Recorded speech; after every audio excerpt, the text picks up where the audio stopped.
All right, everyone. Well, I think we're gonna give it just one more minute as we still are seeing people pop on here. As we kind of wait for a few more people, I just want to kick this off. As many of you know, this is the APA Minnesota Diversity and Equity Committee Lunch and Learn series. We do these about once a month on the first Thursday of the month. Obviously, today is not the first Thursday. We're a little out of order this month, but we typically do that. We'll continue to do that for the rest of the year, and our topics typically are on diversity and equity inclusion issues. So if you have attended a couple of these and you have a great idea for a lunch and learn, please connect with myself or my co-chair, Emily Gellner, to pitch us your idea. We'd love to share this space with you and talk about the work that you might be doing in your communities. And this summer, we are going to do things. Our committee, the Diversity and Equity Committee for APA, does meet every month. This summer, we're probably going to do our first in-person meeting next month in July. So if you're interested in learning more about our committee or being involved, I'll put my email in the chat and please connect with me. But in the meantime, I'm so excited to have Juhi Poplin from the Alliance for Metropolitan Stability and Hannah Gary of the Met Council to be here today to talk about equitable development scorecards. I think it's a really timely topic. We've had a lot of interest from planners who want to know about how this works, how this might work in their community or some version of this. And so with the increasing focus on equity and planning, I'm really excited to turn this over to them for their presentation.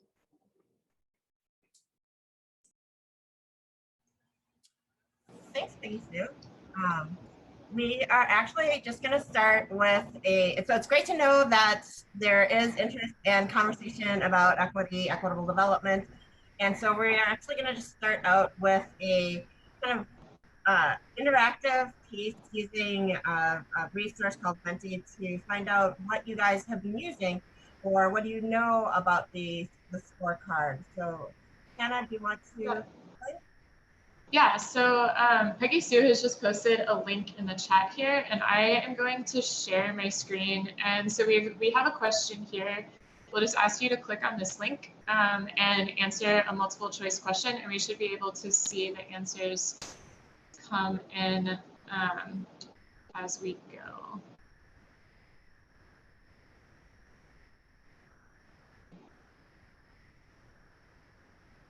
Great. So it looks like we have a lot of folks who are totally new to this conversation and some folks who have heard about the scorecard before but have never used it. And we'll give just a little bit more time. It looks like we still have some more answers coming in. Okay, so now we're seeing a lot more folks who have heard of it before but have never used it. So still the majority of folks on the call don't have a lot of direct experience using the scorecard and are either familiar with the principles, kind of know what we're talking about, or are completely new to this conversation. So it's really great to see that we have a mix of people on the call here today.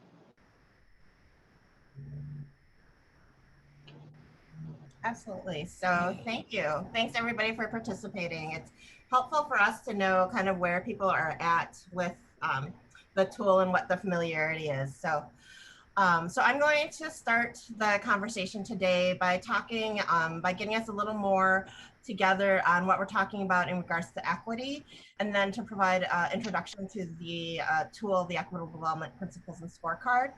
And then Hannah is going to further the conversation in talking about using it from a government perspective. And so I am going to share my screen here. And hopefully that works. All right. So you are seeing the slide for scorecard? Okay. Again, today we're going to talk about the Equitable Development Principles and Scorecard. My name is Juhi Poplin. I'm the Executive Director at the Alliance for Metropolitan Stability. And I also, for the 3+ years that I've been with the Alliance, I have carried forward the work of the community who created this tool back in 2015, 16. And so let me figure out. The Alliance, if you don't know who we are a nonprofit advocacy organization that is set in justice and equity and economic growth and land development here in the Twin Cities region. And we do that through building power and coalition, lifting up the voices and experiences of those communities that have been most impacted by inequities here in our region, in the areas of development. And so it's very natural for the Alliance to be the holder of this tool that the community created several years ago. And again, so the objectives for my part of the conversation today are really to affirm shared understanding of equity for the use of the scorecard, so that we're all at least on the same page, if not same chapter, and then understand the origins and purpose of the scorecard, and finally to grow some expectations and potential for the tool, because I think sometimes people see an existing tool and they feel like it takes all imagination out of the game, and I want you to be able to apply your imagination and innovate in how the tool can be used in your department and community. So I always like to start definition conversations with the actual definitions that you find, in the dictionary. And so equity is defined a few different ways when I looked it up. And so we have dictionary.com that says it's quality of being, fair and impartial. So it's kind of a state of being. Oxford Dictionary says that the system of natural justice, allowing a fair judgment in situation that is not covered by the existing laws. And so it's something that kind of is outside of the kind of systems that guide and govern us. And then PolicyLink, who I think is the most popular, holder of a definition for equity, says that it's just and fair inclusion into society in which we can all participate, prosper, and reach our full potential. And so I think that inclusion piece implies, for me at least, the idea that really in this world, in the institutions, in our communities, we are in a place of abundance, and that inclusion should allow for all to access. I think many would agree that oftentimes we act like we are coming from scarcity, especially in times when our budgets are tight or we have limited resources and time.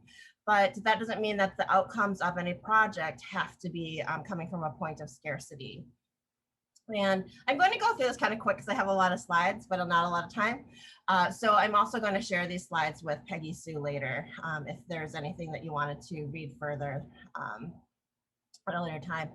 But if you also look at these definitions, you'll see that fair is in all of them and just is in some form in two of them. So I just also want us to take a look at what those definitions are.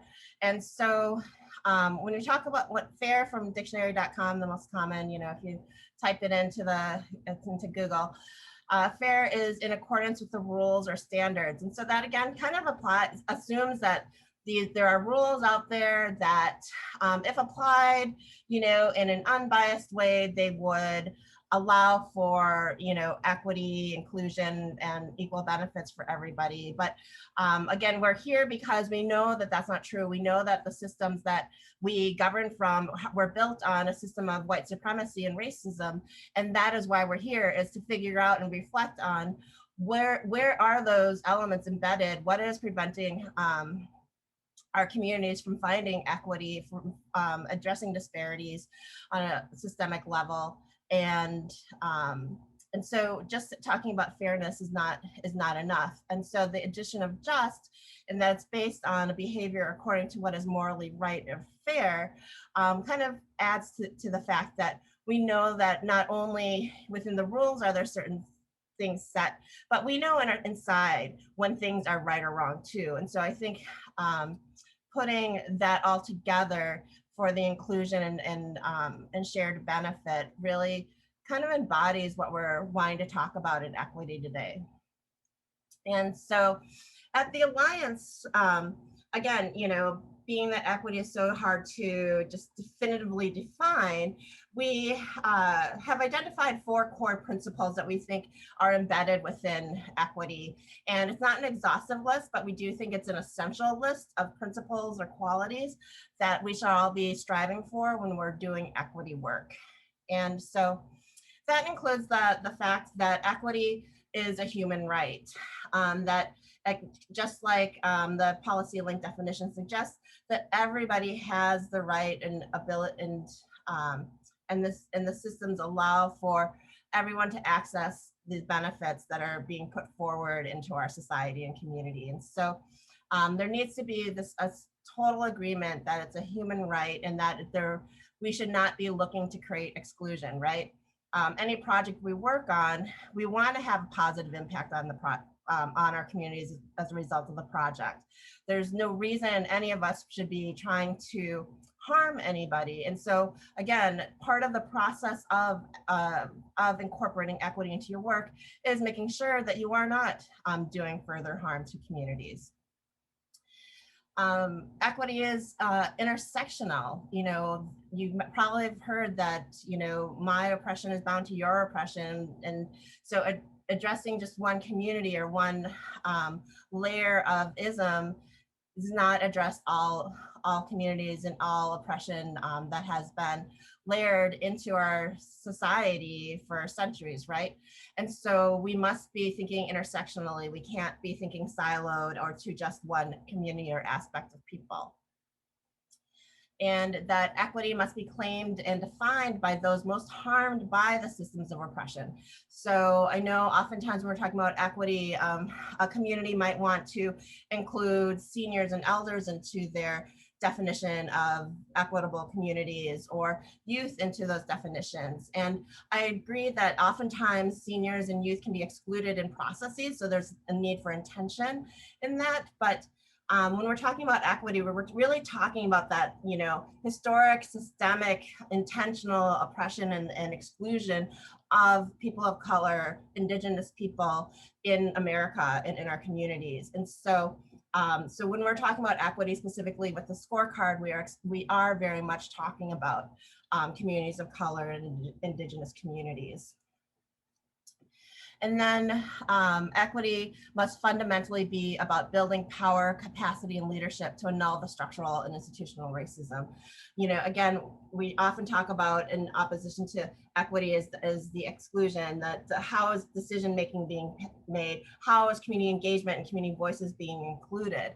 And so equity must be about building power in communities and making sure that the processes that you're putting forward are being inclusive, have a decision-making flowchart that explicitly states how community input is being used and applied and informing decisions, and then being able to continue with that feedback loop, but being willing to be vulnerable and shifting who holds total power and authority and how projects get decided and created. So, so with all of that, I just want to additionally offer some clarity in how equity gets talked about and gets misappropriated sometimes. And it's often not intentional, but when we start using equity as a term to replace other concepts, we are often not talking about equity anymore. And so times that happens is when we talk about equity, when people are really actually just talking about equality and parity, like everybody getting a fair share is not necessarily addressing the historic harms, right? A synonym for diversity or inclusion, we have DEI committees, and they each have a distinct aspect of what is trying to be achieved, and so not to lose that. It's a euphemism for people of color. That's probably one of the more annoying things, is when a person doesn't want to talk about racism, doesn't want to talk about communities of color, and they talk about equity and equitable communities instead. It's it just kind of it takes away the power of the term. That equity is not tweaking a process. in order to include people. A very obvious, not that this is what you would do, but a very obvious thing is if you want to create diversity within an audience of an event, say like the orchestra hall is not, practicing equity when they give out a bunch of free tickets to low-income communities. It's a nice gesture to expose people, but it's not equity, right? And it's not time limited. It's not something that you do today and you don't have to worry about tomorrow. And finally, it's equity. As much as we want to pair it with justice, justice is such a bigger thing to do because it's really, justice has reparations attached to it. It has so much more attached to it than just equity as transforming how our systems work. So in the other column, you'll see that equity is about an outcome. It's a process. It's human-centered. Remembering that there are people behind the numbers when you're often talking about numbers and how many, people of color, low-income people, whatever, live in a community. Those are real people, right? And so we don't want to lose sight of that. And so you have the numbers, but you need to dig in and actually know the people as well. That it can be relative. What one person says will repair harm to them and their community may not be the same in others. And that's, again, why you have to be talking across communities. And it's reparative, it's regenerative, it feeds the abundance for tomorrow, right? And going to it's set in past, present, and future. So again, thinking about history, what's happening today and how can you address it, and the regenerativeness of creating abundance for tomorrow, right? So why is equity important to planning and development? I think you all know this, that's why it's here. It's a matter of perspective, right? And so I created this model when I first started. It's super simple, but everybody has their own perspective of what equity is and means to them, or what, I'm sorry, not equity, but development means to them. And so from a community perspective, so again, it's from community perspective, a development might mean money to a developer. We see developers looking at the dollars. While for a municipality, a city, you would probably be looking at the livability and the public services, which ultimately means you're looking at your tax base, right? And then to community, we're looking at these really tangible things, right? We're looking for housing, shopping, green space, jobs, education, arts, entertainment, safety. And so ultimately, we are looking for benefits from the development. How is this adding to our livability in our lives? And in the end, we're also looking at the right to stay, because displacement and gentrification are very serious issues right now in the Twin Cities and across the country. And so with the scorecard, when we're talking about development also, we're talking very intersectionally across, or comprehensively about development, and that you can't be a housing project without thinking about transportation, land use, community engagement, and economic development, right? You just can't. Equitable development that has perfect affordable housing, that has large spaces for large families and prayer space for Muslim communities and all of that. If it's out in the middle of nowhere and it doesn't have any transportation available, jobs connected to it, if it doesn't have a community surrounding it, it's just not going to be an equitable development, because if you're forgetting about people in the fact that they don't just need one thing, they need the comprehensive package to thrive. And so, so if you do that from a community perspective, again, we will finally say yes to investment, yes to development, no to displacement, because that we know we need investments in our communities, and we want new things, and we want to strengthen our economic base and ability to stay. But we just don't want to be displaced, and that's why this is so important to us. So that's why we have the Equitable Development Principles and Scorecard. That's how it was created. That's why it was created, because of gentrifying pressures on our communities when investments were being made. And So the scorecard was created by community over several years. The relevance, the importance, what makes it powerful is because it creates the shared definition and framework for what equitable development is. Community in the beginning, were demanding equitable development, but then the city or developers would say, well, what is that? And if community didn't have an answer, the conversation just, kind of fell away. And so this is allowing communities to be proactive in defining equitable development for their community and be able to start the conversation at a shared point in the process with the city and developer. And so then it also enforces that intersectionality, and it's really a tool for conversation. For community, it's about engaging, organize your community around the vision and building the vision. And for developers in the city, it's about having a conversation about what does this mean? How do we do this? And so it's a very powerful tool to engage communities with. But it's only as good as its users, and therefore, if you don't include community, and we're talking about the communities of color, low wealth communities, indigenous communities that I spoke about earlier, if you're not including them, then the scorecard is useless, right? It's a neutral piece. The power is behind the people with it, and so. So you just need to make sure that if you're using the scorecard that you are engaging and working with those communities and creating it. And the tool doesn't necessarily have to be taken off the shelf. A lot of people have been using it and adapting it in many different ways to make it work for the communities. And that is the intention of the tool as well, is for you to do that. And so, like I mentioned, there are the 5 principles, the comprehensive perspective of what equitable development is that the tool offers: engagement, land use, transportation, economic development, and housing. And we are actually in the process of adding a new principle around livability that really has that intangible design piece, the feel of what development is and means to a community. That those other pieces really aren't able to touch on. And so the livability principle hopefully will be completed by the end of July, and that the core elements of it are including history, power, and wellness in it. And so the tool itself then has a scorecard, the criteria for each of those areas, and then a glossary that is really awesome to help with the shared language. And the scorecard, again, it's, project can score low, but it doesn't mean it's a bad project inherently. It's really about the conversation that can come out of it then.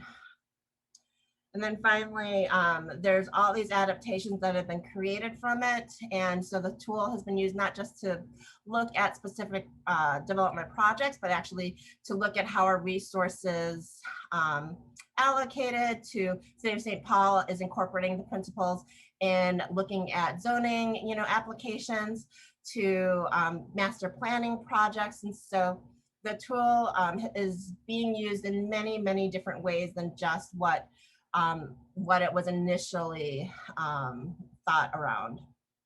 And finally, the scorecard has a lot of enthusiasm around it. And so we have a Scorecard Enthusiast table, which is a community of practice learning table that any of you can join to be able to talk about and learn from each other of how the scorecard is being used, the successes, the challenges, and working through those together and getting other perspectives on it. Hannah will talk about this government scorecard enthusiast group that's been created. And then Alliance is always trying to collect stories, successes, and lessons of case studies of using the tool as well. So I know that was a lot. I probably spoke crazy fast, but I wanted to make sure Hannah could also go. So thank you, everybody. I'll take questions at the end. Thanks so much for that overview, Juhi. And I really, really love the way that you outline what equity is and what equity isn't, and those core principles of equity. I think that is a really digestible overview. So now that we're going to be getting into more of the application and really what this means for local governments, we have a couple of more interactive questions for you. So I'm going to share my screen again. And this is going to be another Menti question. So we're wondering if your city already has an equitable development policy in place.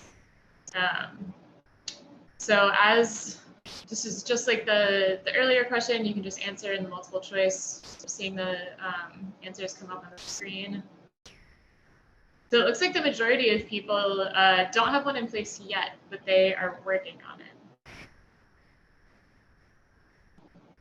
And if you have one in place, or if you are working on one, I would love to see in the chat what you have or what you're working on.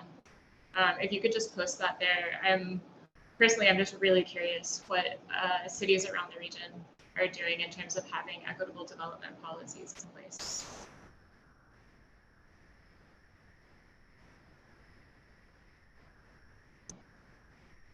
We'll give just a little bit more time and see if we get some more answers coming in. And it's really exciting to see that there are folks who are working on this, even if you don't have a policy in place yet. So the next question I have for you, you can type in your answer. We would like to know what support you need to integrate the scorecard into your work. And this can really be anything. We're just kind of curious to know what other resources folks would like to see made available to help support more of this work.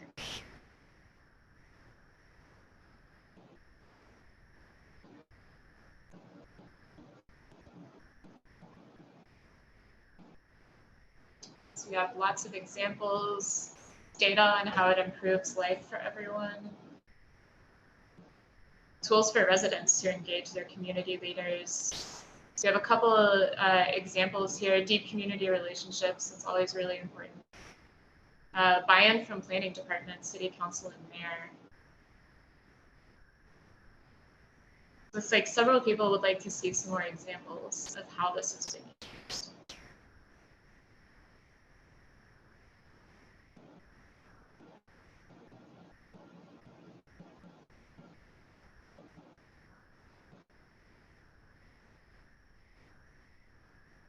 Something that can be used by neighborhood groups, ways that it can be changed or modified.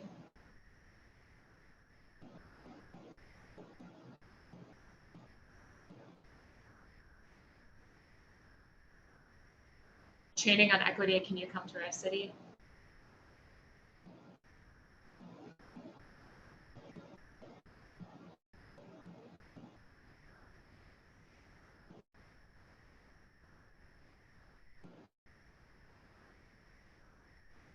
Okay, it looks like we're slowing down on more responses coming in, so I'm going to go ahead and switch over to my presentation. But if something else comes to mind that would be additional support that you would like around this work, feel free to go ahead and put that in the chat, and we'll make sure that we're capturing that. Let's see, so I'm just going to switch over and share the presentation now.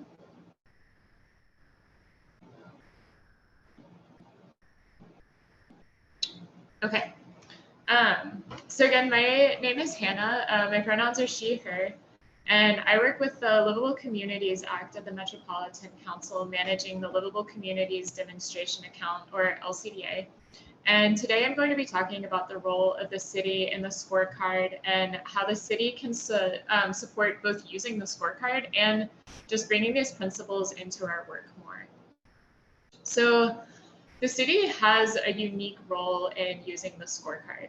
As city staff, you can serve to bridge the connection between community organizations and the developer.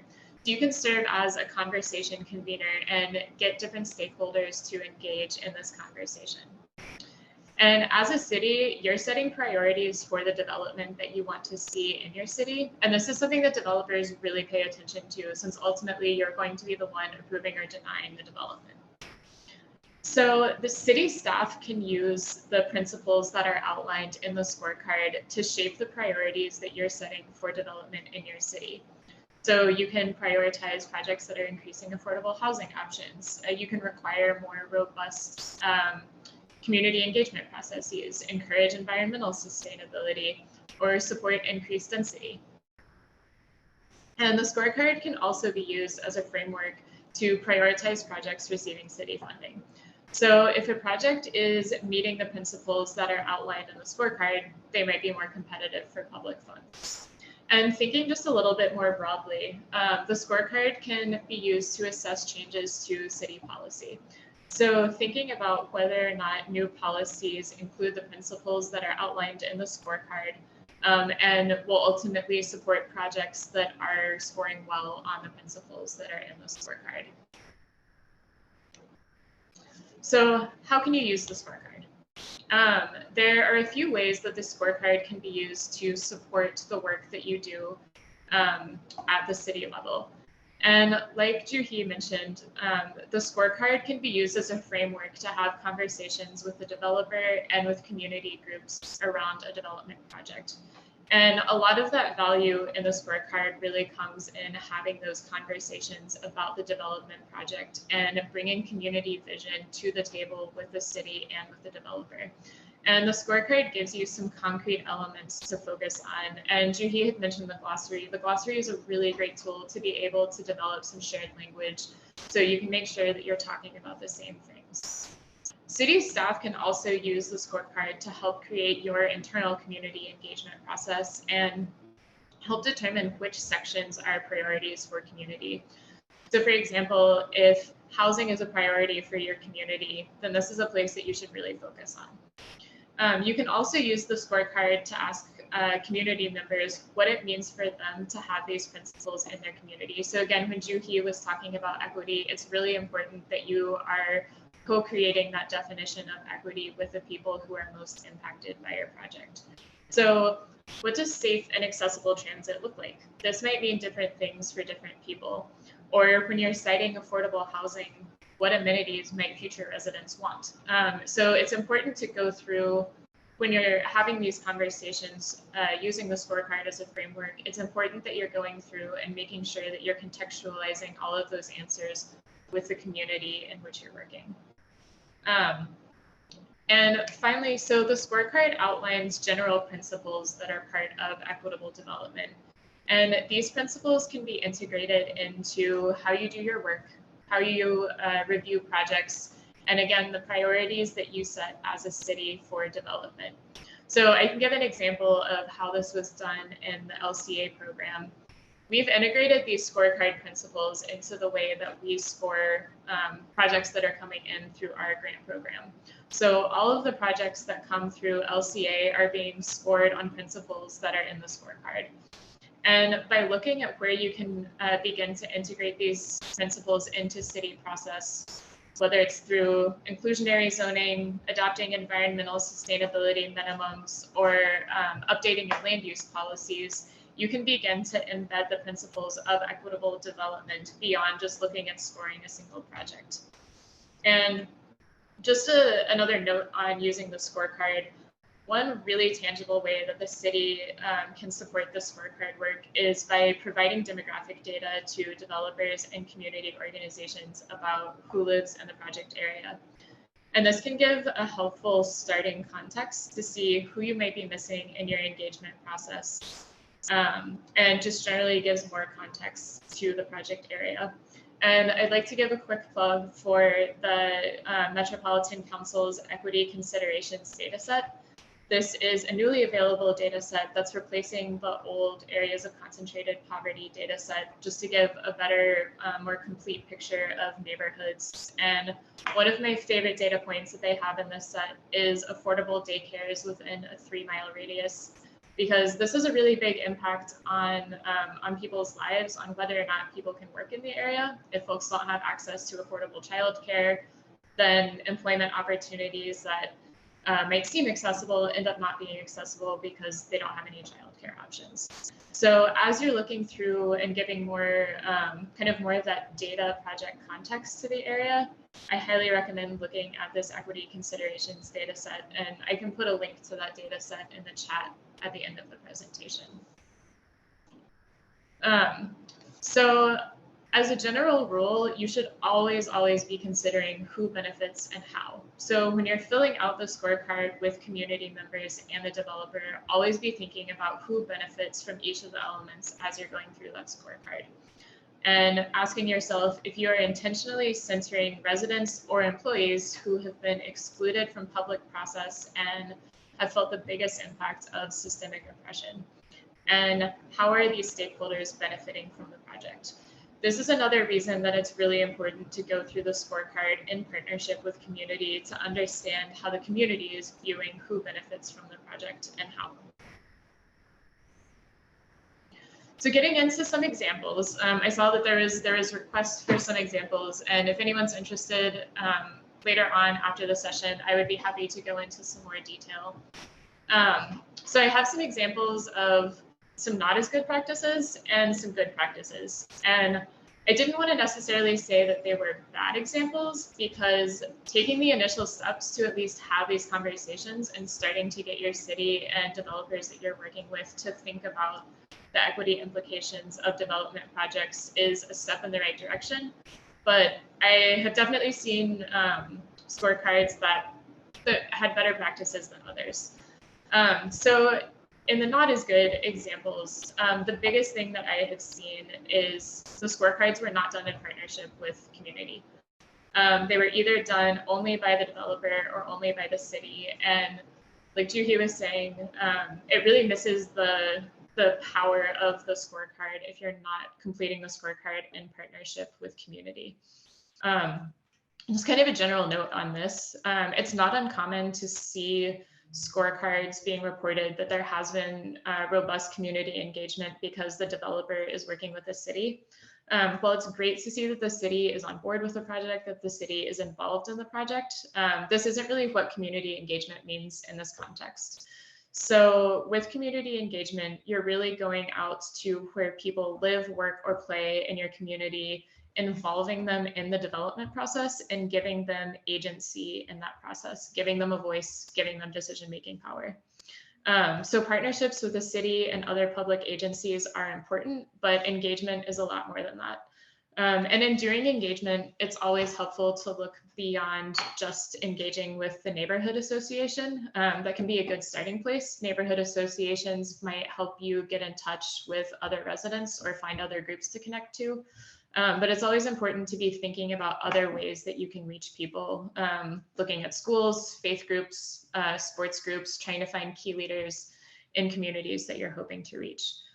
Another thing that's also common in scorecard examples that had some room to grow was not explaining how you came to the score on the scorecard. So if you're submitting a scorecard as evidence of having achieved these goals that are outlined in the scorecard, it's really important to know how you got there and why the score that's listed on the scorecard was given.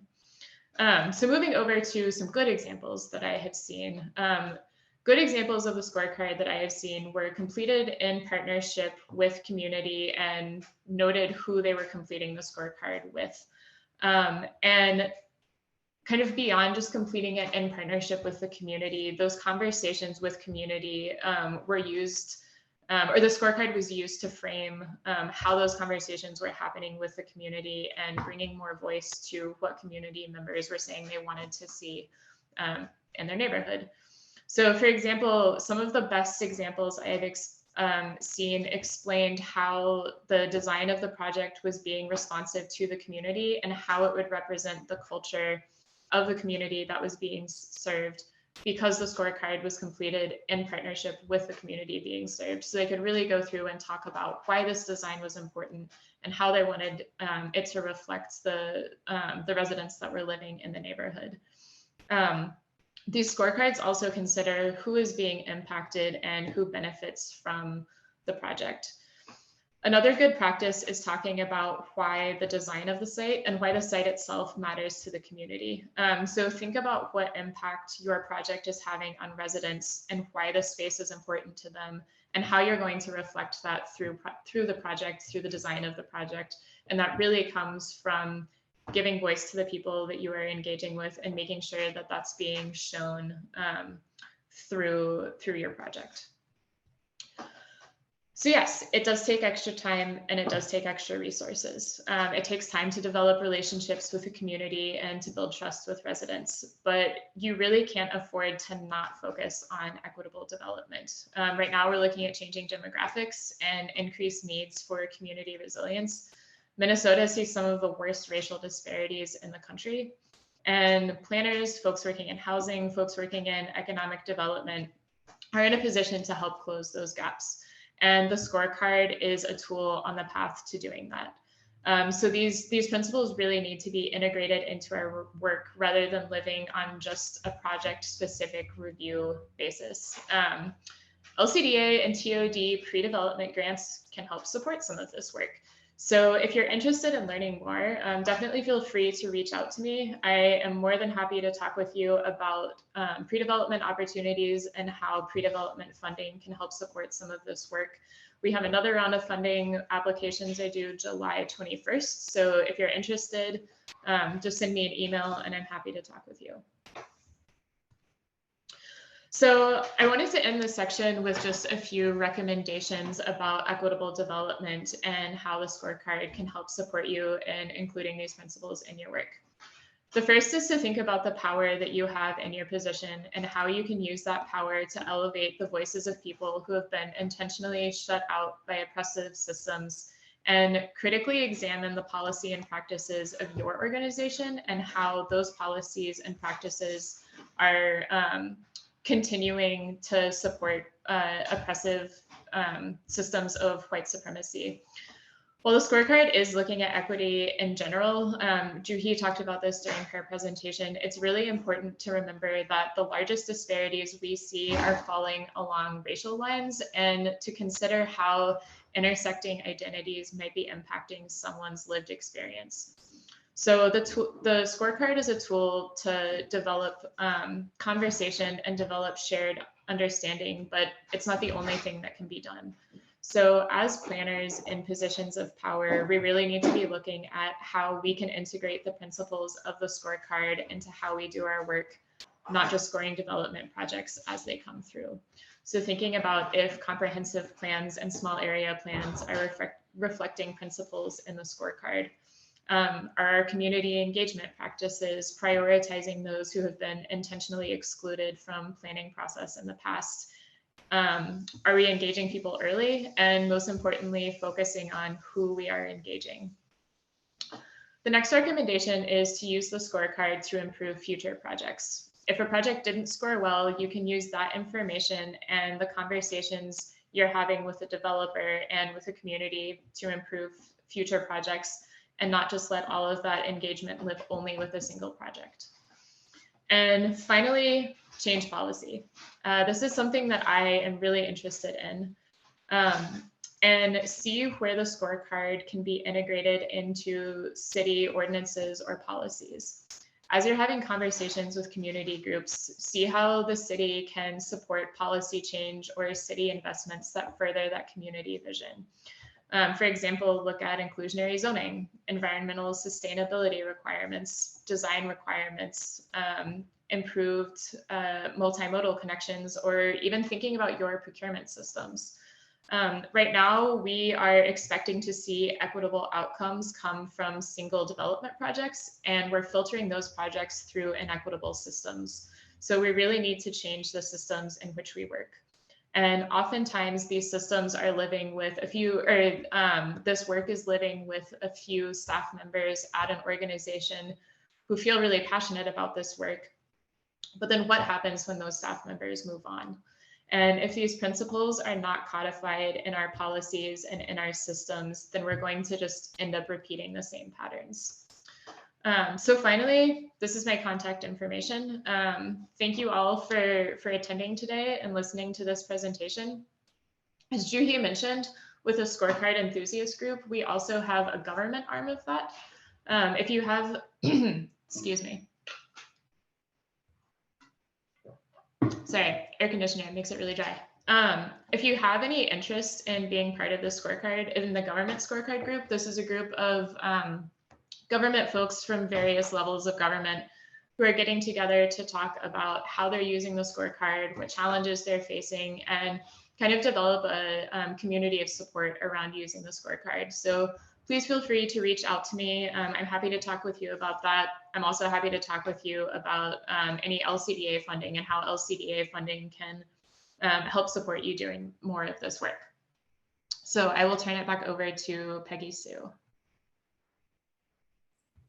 Great. Well, thank you so much, Hannah and Juhi. I think that was just such a great framework. And I think one thing we'll hope to do as part of these Lunch and Learn series is bring back more of these examples as communities start to develop these and continue having this conversation. I'm going to turn it over to a time for questions now. So please, if you have questions, feel free to add them into the chat. But we'll start with, can you give a specific example of how the Alliance, the Met Council, NGOs, or other cities you're aware of have motivated or courted developers for truly inclusive equity, inclusivity, diversity into community development? Action and accountability is important. Thank you for speaking about these topics and providing us with a tool to truly center equity within our planning work. So can you talk about an example, and maybe Wesco is a great example of this, of the ways that you've motivated developers to change behavior based on the tool? Yeah, the power of the tool is really set in who is using it. And, so Westside Community Organization that Peggy Sue mentioned, they have taken 2 years to create this very robust scorecard specifically for the West Side. And in that process, they engaged, across sectors, community, nonprofits, businesses that are all located there, and then created have their tool that was created by the community, and then worked with the city of St. Paul and the planner for their area to both be aware of the existence of it, along with, educating him in the purpose and the power and the robustness of it, because I think sometimes people want to just poo-poo what community creates, and this planner was able to see the work and inclusiveness that went into this tool. And so then the city worked with Wesco to get it adopted as an addendum to their small area plan. And so now developers have to conform or be consistent, I'm not sure what the exact terms are, but have to, abide by that scorecard and be in conversation with the Westside Community Organization at an earlier point in their development process to make sure that their vision for their project really meets some of the expectations within their scorecard. And again, power was created because the West Side not only was it created by community, but then it's community that continues to implement it. It's actually community members that meet with the developers to have these conversations about what kind of community benefits can be created out of it. Similarly, the city of St. Paul also, the planning director there has applied some of the principles into, forms that are using for like zoning variances, right?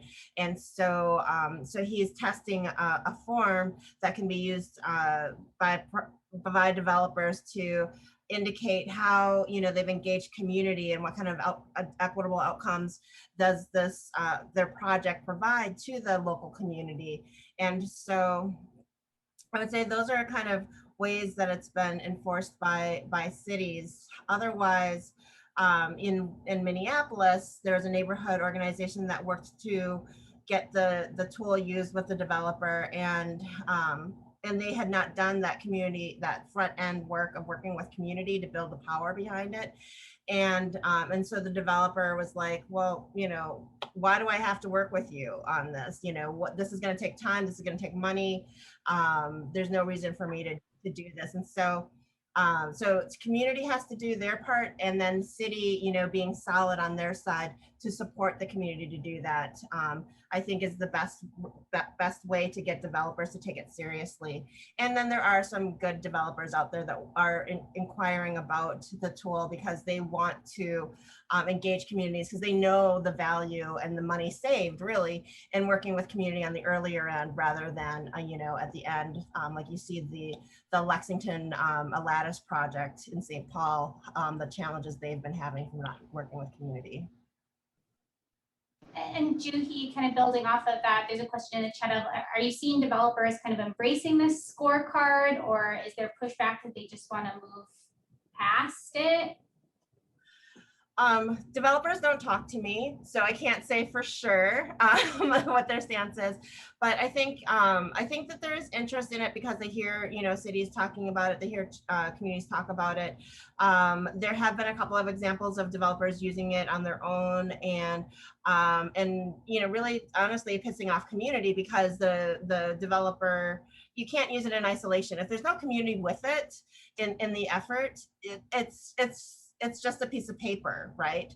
And so developers have to learn how to use it effectively with community. That said, actually with the Westside Community Organizations example, developers love that Westside has that tool because the developers, again, can foresee what community's interests are, what are they looking for, and the developer can be informed before they go into a room with the community organization and have conversation, be ready to talk about what their project will do to meet the expectations of the community and know what that starting point is. So developers really like the proactive, from Westside's experience, developers like the proactiveness of the tool, and also then, conversely, it eliminates that reactiveness that developers and city hate when it looks like community.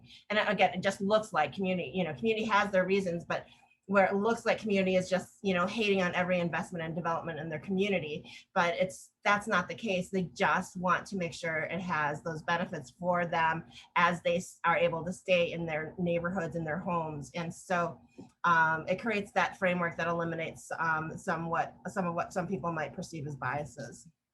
Great. And Jose, I see your question about a repository. I know that the Alliance on their website has quite a lot of examples of the way that Wesco and other organizations are using this scorecard. Another question here from Todd is about, are we talking about a scorecard or the scorecard? I think right now we're kind of talking about both, right? And is it a model that's customizable to the local situation, context, and scope of the policies being considered? And I think not to answer for you, Julie and Hannah, but I think that's kind of what this presentation gets at, is there is a lot of ways to customize that. But maybe you guys can you both can talk a little bit about that customization, what that looks like across organizations.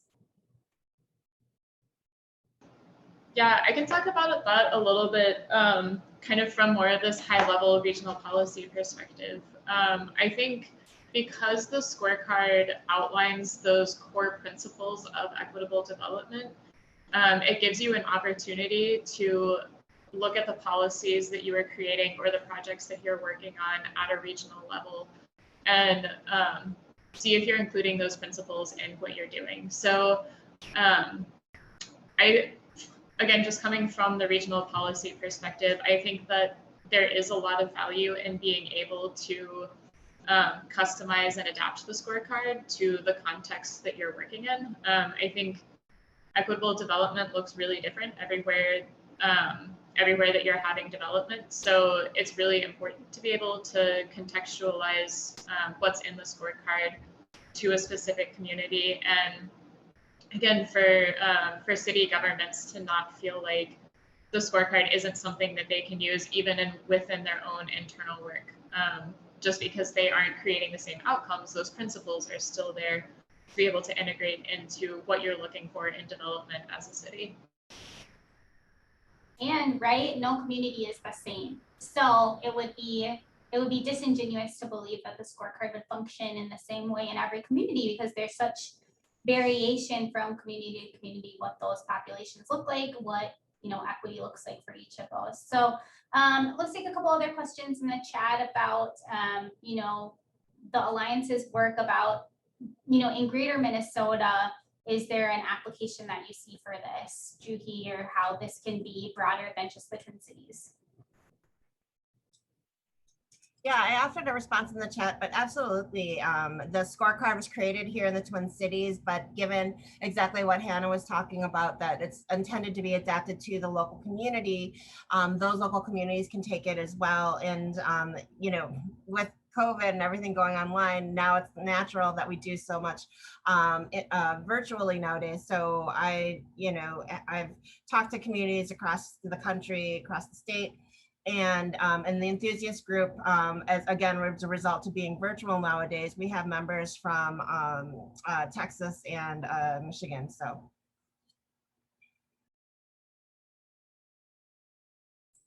Great. Well, thank you both, Hannah and Juhi. We'll end just a few minutes before 1 o'clock here. But again, this is a session that's being recorded, and we'll make sure to share out the slides with everyone who has attended and registered. So thank you so much, Hannah and Juhi. Do you have any last thoughts that you'd like to share? I would just like to say, if you're a city government, if you work at a city government, you're wondering how you can use this, how you can embed these principles into your work, or you'd like to know how you can get funding to have more equitable development principles integrated into some of the work that you're doing, please reach out. We would love to talk with you and try to figure out how we can have more support for more cities using the scorecard across the region. Oh, excellent. And there's one last question, if I can keep you for one more minute, but how can suburban communities that have had a history of exclusion and not actually have significant BIPOC neighbors use this tool to uplift those who have been historically excluded? That's a great question from Laura. Yeah, this is a really great question. So I think when you're working in suburban communities, even if you don't have significant BIPOC populations, you likely still have BIPOC residents living in your area, and you also likely still have folks who in other ways have been victims of systemic oppression. And I think a lot of what you can do as a suburban community is really get to know the history of your community, get to know what that history of exclusion has been, and know who's in your community, and start to learn how they have been impacted by those systems of inclusion, and work in partnership with folks to figure out what equitable development looks like going forward. So it really, because each community is so different, there's not one answer that would fit with everyone, but it really starts with learning your history, learning who's in your community, and starting to build those relationships. Awesome. And I also think that it's not just about people who live in your community. It's also about people who, visit your community, right? They might have family, they might have friends, they might use the stores or the businesses that are in your community. They might ride transit through your community. Is there a reason why they couldn't, stop in your community, or why they don't get off the bus or train in your community? And so there's a lot of points where communities of color interact with your community, even if we don't live there currently. And so thinking about what prevents people from wanting to spend more time, why people are not living there, and connecting with those communities to change that. Great. Well, thank you again. I think this is an ongoing conversation. Again, feel free to, my email's earlier up in the chat. So if you have questions you want me to pass along to Juhi or Hannah, or as we continue to talk about this through these Lunch and Learn series, there's more things we want to talk about, we can do another webinar. So thank you all so much, and have a wonderful day.